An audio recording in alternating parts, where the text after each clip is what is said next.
وما أرسلنا من قبلك إلا رجالا نوحي إليهم فاسألوا أهل الذكر إن كنتم لا تعلمون. بسم الله الرحمن الرحيم. السلام عليكم ورحمة الله وبركاته. الحمد لله حمدا يوافي نعمه ويكافي مزيده كما ينبغي لجلاله وعظيم سلطانه. أشهد أن لا إله إلا الله وحده لا شريك له وأشهد أن محمدا عبده ورسوله لا نبي بعده. Puji syukur kehadirat Allah Subhanahu wa taala, salawat beserta salam pada junjungan kita Nabi Muhammad sallallahu alaihi wasallam. Ibu-ibu yang dirahmati oleh Allah, pada pembahasan kita sebelumnya kita telah mengenengahkan bab yang diletakkan oleh Imam Al-Bukhari di dalam kitabnya Al-Adabil Mufrad yang berkaitan dengan memuliakan orang yang lebih tua dari kita. Maka setelah pembahasan terkait dengan hal itu, Imam Al-Bukhari memberikan bab berkaitan dengan sisi yang berbeda. Kalau sebelumnya terkait orang yang lebih tua dari kita, maka berikutnya adalah orang yang lebih muda dari kita, bahkan termasuk anak-anak. Imam Al-Bukhari meletakkan bab berikutnya, yaitu bab yu'tas samratu asghar man hadara minal wildan, yaitu bab yang menjelaskan tentang memberikan buah-buahan kepada yang paling kecil dari anak-anak yang hadir di majelis itu. Ya, ibu-ibu yang dimuliakan oleh Allah, bab ini diletakkan oleh Imam Al-Bukhari bukan terkhusus kepada buah-buahan. Apapun itu, maka ini adalah salah satu contoh dari apa yang biasa disuguhkan di satu majelis. Maka diantaranya adalah buah-buahan.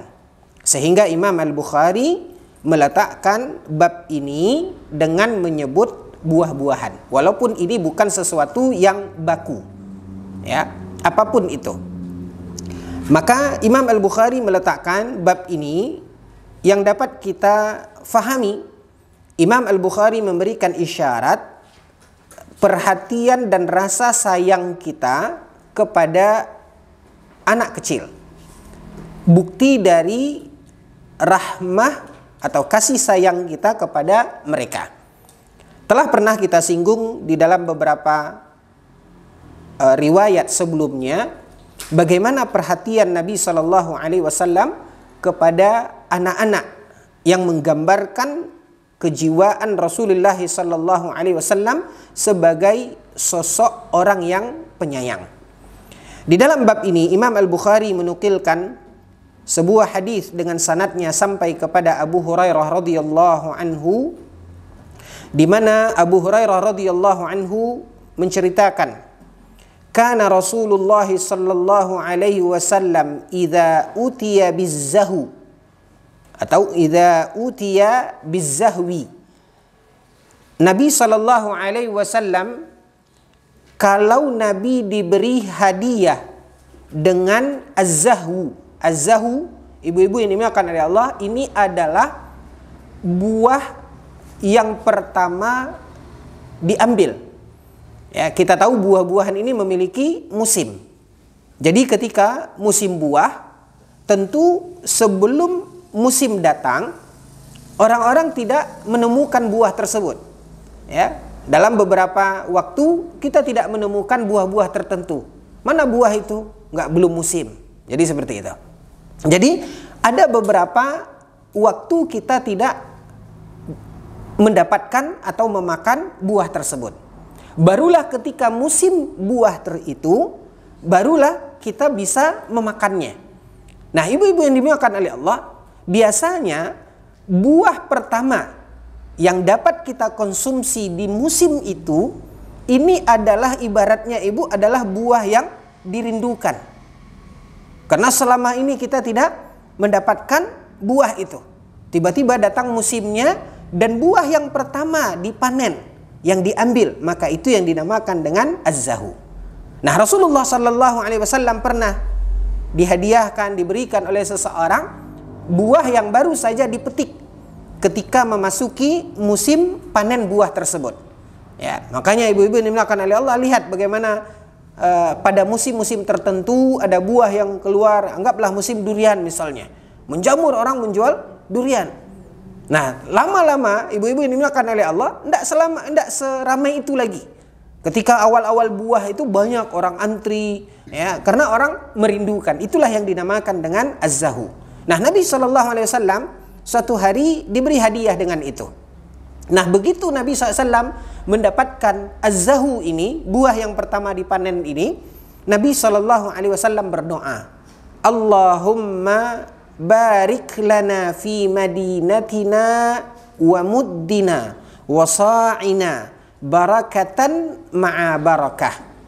Ketika Nabi SAW diberi hadiah itu, Nabi berdoa. Apa kata Nabi? Allahumma, ya Allah, barik lana, berilah keberkahan kepada kami, fi madinatina, di dalam kota kami, yaitu Madinah ini, wa muddina, dan dalam mud kami. Mud, ibu-ibu yang dimuliakan oleh Allah, ini adalah takaran yang biasa digunakan oleh masyarakat Madinah di zaman Nabi SAW. Sebagaimana juga sa'ina. Sa' juga adalah sukatan atau takaran yang populer di zaman Nabi SAW. Jadi mud dan sa' ini adalah takaran. Ya, sama kalau kita di kampung tekong, ya, literan. Nah, ini tapi ukuran yang berbeda-beda. Mud dan sa'. Artinya Nabi SAW berdoa kepada Allah Azza wa Jalla agar Allah memberkahi hasil panennya. Karena begitu seseorang panen, pasti dia akan menakar, ya, menimbang hasil panen dari apa yang dia peroleh tersebut. Makanya Nabi SAW berdoa kepada Allah Azza wa Jalla, ya Allah, berkahilah negeri kami, yaitu fi madinatina wa muddina wa sa'ina barakatan ma'a barakah, yaitu berilah keberkahan, ya, di atas keberkahan. Artinya keberkahan yang berlipat ganda. Itu maksud Nabi SAW di dalam doanya tersebut. Lalu ibu-ibu yang dimuliakan oleh Allah, setelah Nabi SAW diberikan hadiah, mendapatkan az-zahu tadi, buah yang baru saja dapat dinikmati di musim kali ini, lalu kemudian Nabi SAW berdoa, thumma, kemudian nawalahu asghar man yalihi minal wildan. Lalu kemudian Nabi mengambil satu dari buah tersebut, tidak disebutkan jenis buahnya, entah itu kurma atau apapun, diambil oleh Nabi SAW. Lalu Nabi memberikan kepada anak yang paling kecil, ya, di majelis tersebut. Diberikan oleh Nabi SAW kepada anak kecil. Nah, ini ibu-ibu yang dimuliakan oleh Allah, dalil yang dinukilkan oleh Imam Al-Bukhari, yang diletakkan oleh Imam Al-Bukhari dalam adab yang diajarkan oleh Nabi SAW sebagai curahan kasih sayang, perhatian, kepedulian kepada anak-anak yang dicontohkan oleh Nabi SAW. Maka ibu-ibu yang dimuliakan oleh Allah, Imam Al-Bukhari meletakkan bab ini dengan mengatakan bahwasanya anak kecil yang pertama diberikan, disodorkan, bahkan diantarkan ke tangannya, ya. Bukan hanya sekedar ibu-ibu yang dimuliakan oleh Allah kita mengatakan makan, ya. Silakan. Enggak, tapi anak-anak diambilkan, nawalahu, yaitu Nabi SAW mengambilkannya. Ya, Nabi SAW mengambilkannya, lalu Nabi memberikan ke dia. Ini yang disebut dengan nawalahu. Maka ibu-ibu yang dimuliakan oleh Allah, kembali kita ulangi bahwasanya riwayat ini atau hadis ini menunjukkan tentang bagaimana adab yang diajarkan oleh Nabi SAW, seperti yang diletakkan di dalam babnya oleh Imam Al-Bukhari dari fikih hadis ini, yaitu menjelaskan tentang memberikan buah-buahan kepada anak kecil, ya, yang hadir di satu majlis, seperti yang dicontohkan oleh Nabi sallallahu alaihi wasallam. Baik ibu-ibu yang dimuliakan oleh Allah, bab berikutnya masih terkait dengan apa yang kita sikapi dan bagaimana langkah kita terhadap anak kecil yang hadir di majlis kita, yaitu bab mu'anaqatus sabi, atau anak kecil yang bertemu dengan kita, di mana ibu-ibu yang dimuliakan oleh Allah, kebiasaan kita abai terhadap anak kecil dan kita tidak menganggap mereka dan tidak memandang keberadaan mereka, ya. Apalagi ketika misalnya kita sedang berada di tengah-tengah majelis orang-orang yang kita hormati, orang-orang yang sebaya, teman-teman kita, sehingga ibu-ibu yang dimuliakan oleh Allah, banyak anak-anak kecil, bahkan orang-orang yang ada sebenarnya di majelis itu lalu seolah-olah kita abaikan. Nah, ini yang tidak dibenarkan di dalam agama kita. Lihat bagaimana Rasulullah sallallahu alaihi wasallam sayangnya Nabi sallallahu alaihi wasallam kepada anak-anak. Di antaranya ibu-ibu yang dimuliakan oleh Allah, Imam Al-Bukhari meletakkan bab ini, yaitu mu'anaqatus sabi, yaitu bab yang menjelaskan tentang anjuran memeluk anak kecil, ya, anjuran untuk memeluk anak kecil. Imam Al-Bukhari menukilkan riwayat di bawah bab ini dengan sanadnya sampai kepada Ya'la bin Murrah radhiyallahu anhu, bahwasanya Ya'la bin Murrah berkata, kharajna ma'an nabiy sallallahu alaihi wasallam wa du'ina ila ta'amin. Satu hari, kata Ya'la bin Murrah, aku keluar bersama Nabi sallallahu alaihi wasallam.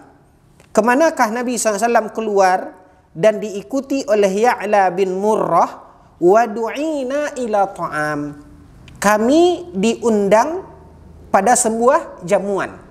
Ya, tidak disebutkan di sini, yang pasti ada seorang sahabat, tidak disebutkan siapa dia. Mereka ingin menjamu Nabi SAW dan para sahabat yang lain. Maka keluarlah Nabi memenuhi undangan tersebut bersama Nabi SAW ketika itu Ya'la bin Murrah. Fa'idha Husain yal'abu fit tariq.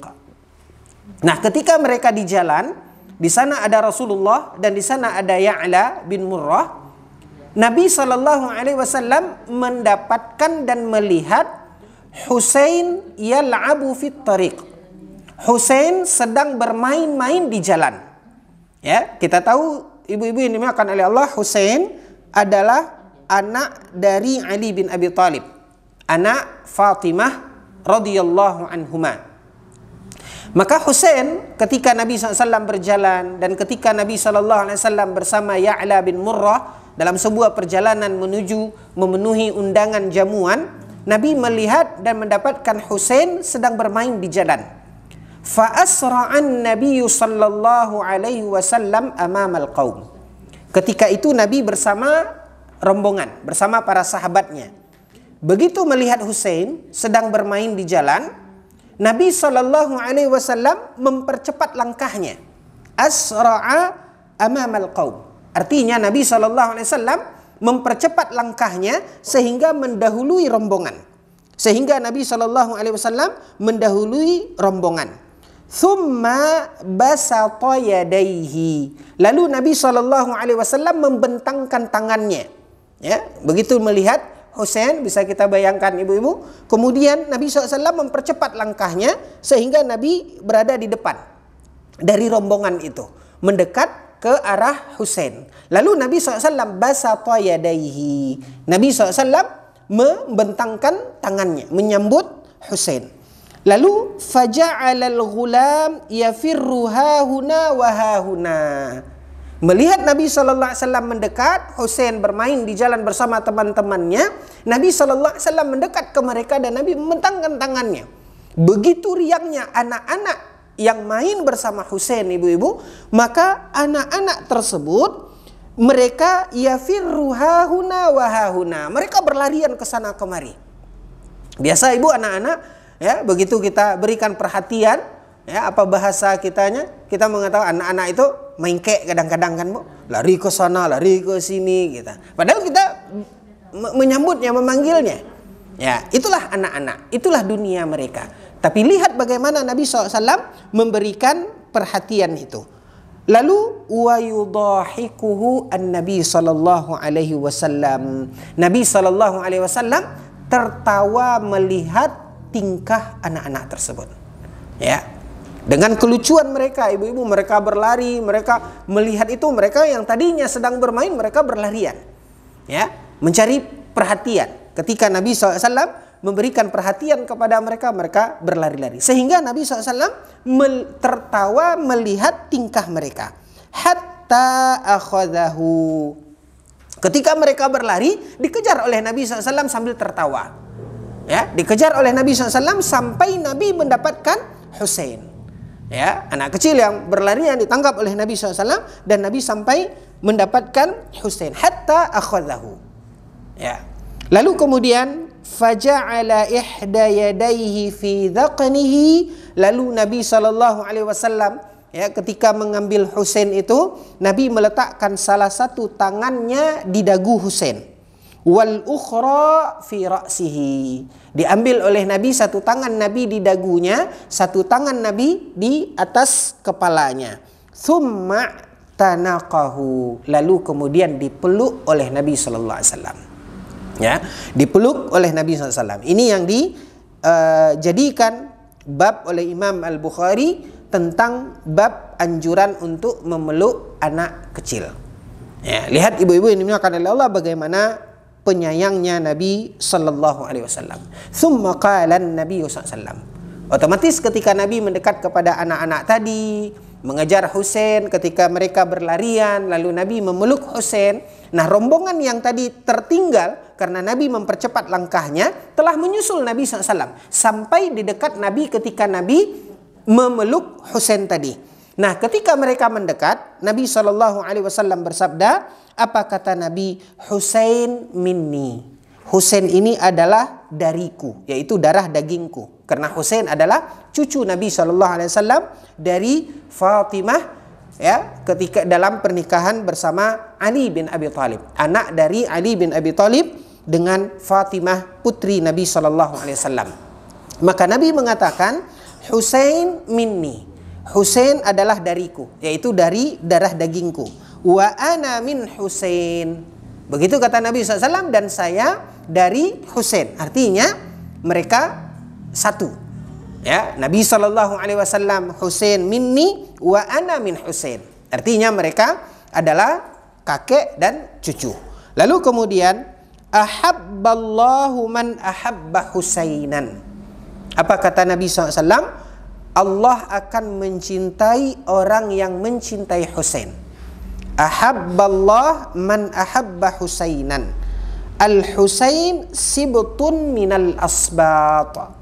Kata Rasulullah SAW, Allah akan mencintai orang yang mencintai Husain. Dan Husain ini adalah sibtun minal asbat. Sibtun artinya adalah ummah, artinya adalah kaum.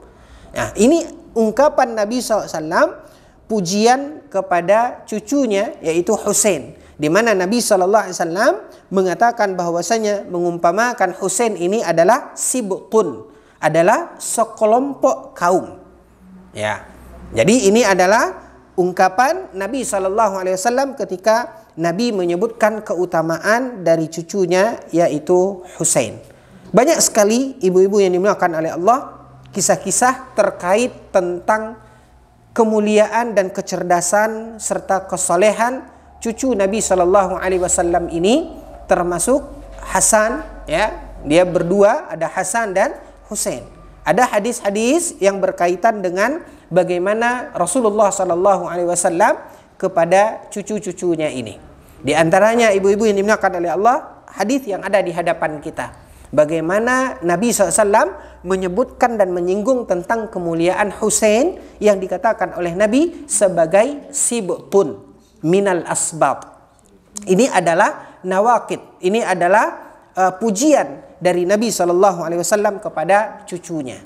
Hal ini ibu terlihat dari bagaimana Rasulullah Sallallahu Alaihi Wasallam bersama cucunya ini, dan bagaimana kesungguhan mereka, kecerdasan mereka, kesolehan mereka itu disebutkan di dalam beberapa riwayat dan hadis Nabi Sallallahu Alaihi Wasallam.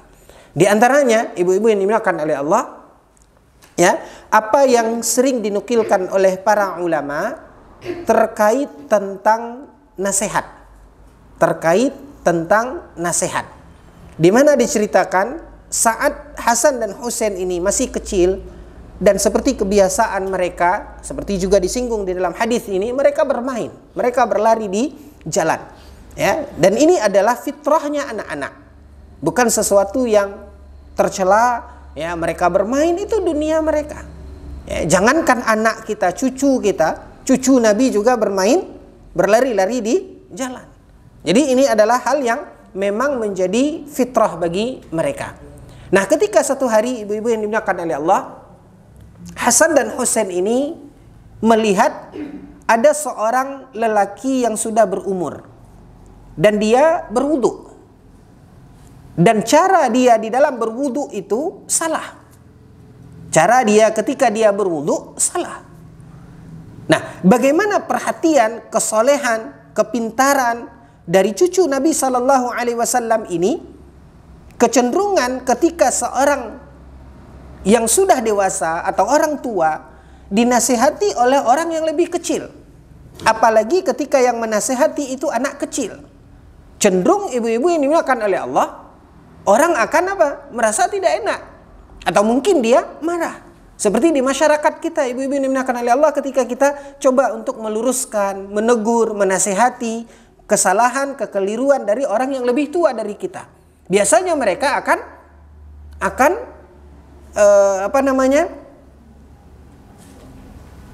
mengatakan, kamu anak kecil, seperti itu, ibu. Seolah-olah menolak kebenaran atau nasihat yang kita sampaikan. Tapi lihat bagaimana kecerdasan dari cucu Nabi SAW ini. Mereka menyadari mereka masih kecil. Tidak mungkin tiba-tiba mereka datang kepada bapak tadi, kemudian mengatakan kepada bapak itu, bapak sudah tua, masa wudhu aja tidak benar, masa wudhu aja tidak bisa. Dia tidak mengatakan begitu. Lihat bagaimana cerdasnya Hasan dan Husain ini. Ya, yang mereka belajar dengan kakeknya Rasulullah SAW. Maka dikatakan dalam riwayat itu, ibu-ibu yang dimuliakan oleh Allah, mendekatlah mereka kepada lelaki tersebut, kepada bapak itu. Lalu kemudian dia mengatakan kepada bapak itu bahwasanya antara mereka berselisih. Yang ini mengatakan, saya mengatakan cara wudhu saya yang benar. Nah, adik saya mengatakan cara wudhu dia yang benar. Tolong Pak, Bapak yang melihat kami, siapa yang benar cara wudhu di antara kami? Lalu kemudian berwuduklah Hasan. Ya, berwuduk dia. Tentu dengan wudhu yang dia pelajari dan dia lihat serta dia contoh dari Rasulullah SAW. Lalu kemudian setelah dia Hasan, lalu kemudian Husain, dan dengan cara wudhu yang benar, karena mereka sama-sama belajar dan mencontoh dari Nabi SAW. Nah, setelah melihat cara wudhu mereka ini, baru lelaki itu sadar. Baru lelaki itu mengatakan, dia mengatakan cara wudhu kalian sama-sama benar. Yang salah adalah cara wudhu bapak. Tanpa dia sadari bahwasanya dia sedang diajar, ibu. Nah, beginilah kecerdasan mereka. Banyak sekali riwayat-riwayat yang menceritakan tentang bagaimana kecerdasan cucu Nabi Shallallahu Alaihi Wasallam ini. Termasuk ibu-ibu yang dimuliakan oleh Allah di dalam amar ma'ruf nahi mungkar, di dalam dakwah. Ya. Akan tetapi ada juga riwayat-riwayat yang menunjukkan tentang bahwasanya cucu Nabi Shallallahu Alaihi Wasallam ini tidak ada ubahnya dengan anak-anak yang lain sebayanya, seusianya. Ya, makanya tadi kita katakan ibu-ibu yang dimuliakan oleh Allah, cucu Nabi Shallallahu Alaihi Wasallam seperti ditemui oleh Nabi ketika Nabi berjalan menuju untuk memenuhi undangan, ketika ingin dijamu oleh seseorang, Nabi bertemu dengan Husain bermain di jalan. Ini adalah hal yang lumrah. Ini adalah hal yang tidak bisa lepas dari kodratnya anak-anak. Tinggal ibu-ibu yang dimuliakan oleh Allah, bagaimana kita membimbing dan mengarahkan mereka. Dan ini juga pernah kita singgung pada pembahasan kita pekan yang lalu, yaitu terkait orang yang dimana kita temukan di beberapa tempat, ya, melarang anak-anak dibawa ke masjid. Bahkan dinukilkan ada ungkapan fatwa Syekh Muhammad bin Shalih Al-Utsaimin ketika ada anak yang meribut di masjid, bermain berlari-lari di masjid, ya, maka orang tuanya berdosa, dilarang orang tua membawa anak-anaknya ke masjid. Ya, ini ibu-ibu yang dimuliakan oleh Allah bertentangan dengan sunnah. Bertentangan dengan sunnah. Dan ini adalah sikap menolak kodrat anak-anak. Ya. Namanya anak-anak, tidak akan mungkin dia duduk seperti apa? Seperti maknya. Nah, kan gitu. Ini udah kodrat anak-anak. Mari kita lihat ibu-ibu yang dimuliakan oleh Allah, di antaranya hadis yang menjelaskan tentang ketika Nabi SAW salat. Ketika Nabi SAW salat, apa yang terjadi? Apa yang dilakukan oleh Hasan dan Husain ketika Nabi salat? Saat Nabi SAW sujud, maka Hasan dan Husain naik ke punggung Nabi SAW main kuda-kudaan. Ya, main kuda-kudaan. Dan Nabi SAW ketika salat, Nabi biarkan. Dibiarkan oleh Nabi SAW sampai mereka puas. Ya, dibiarkan oleh Nabi sujud. Nah, ketika mereka sudah berdiri dari punggung Nabi SAW, artinya tidak lagi berada di punggung Nabi, baru Nabi bangkit dari sujudnya. Nah, lihat ibu-ibu yang dimuliakan oleh Allah, riwayat ini sering dinukilkan oleh para ulama. Pertama, terkait dengan bagaimana seseorang di dalam sholat itu tidak membatalkan sholatnya, ya, dan tidak mengurangi kekhusyukan di dalam sholatnya, sehingga orang banyak memahami yang namanya khusyuk itu lupa dengan apa yang ada di sekelilingnya. Enggak, Nabi tahu kok, Nabi sadar kok ada anak yang bermain di punggung Nabi SAW. Dan pelajaran berikutnya bisa kita lihat, cucu Nabi tidak keluar dari kodrat dia sebagai seorang anak. Jadi ini yang harus kita fahami. Bahkan di dalam Sahih Al-Bukhari sendiri, ibu-ibu yang dimuliakan oleh Allah, Imam Al-Bukhari di dalam kitab sahihnya memberikan juga satu bab terkait dengan ketika orang tua lagi salat lalu anaknya menangis. Bolehnya orang tua menggendong anaknya saat dia sedang salat. Bahkan ada bab lagi di bawahnya, walaupun orang tuanya tidak tahu bagaimana pakaian anak ini. Paham ibu maksudnya? Mungkin ada najis atau tidak, kecuali kalau dia yakin tahu di pakaian anak ini ada apa? Ada najis.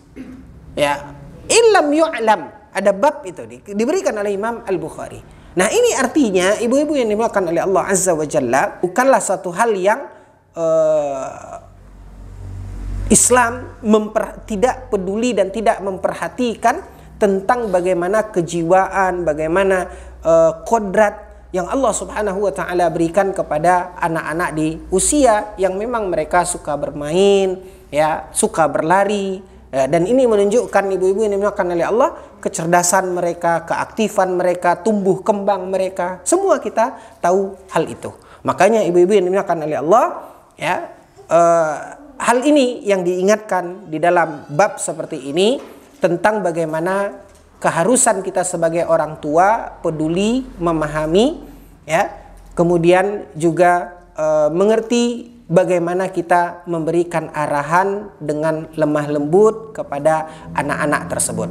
Bahkan nanti ibu-ibu yang dimuliakan oleh Allah, ini karena kondisi kita cepat aja ibu, bahkan nanti akan ada bab tentang bagaimana Rasulullah SAW menyapa anak-anak itu, ya. Nanti akan ada bab ibu, kita akan sampai ke situ, yaitu memanggil anak-anak itu dengan sebutan anakku, ya bunayya, ya. Padahal mungkin ibu anak teman atau anak siapa gitu, ya. Kita dianjurkan untuk memanggil dia, menyentuh hatinya, untuk mendekatkan dia dengan kita. Nah, maka itu salah satu hal yang dijelaskan oleh Imam Al-Bukhari di dalam babnya. Intinya ibu-ibu yang dimuliakan oleh Allah, mohon maaf, ya, atas ketidaknyamanannya lampu mati. Kita cukupkan sampai di sini. Kita tutup dengan doa kafaratul majlis. Subhanakallahumma bihamdika asyhadu an la ilaha illa anta astaghfiruka wa atubu ilaik. Wassalamualaikum warahmatullahi wabarakatuh.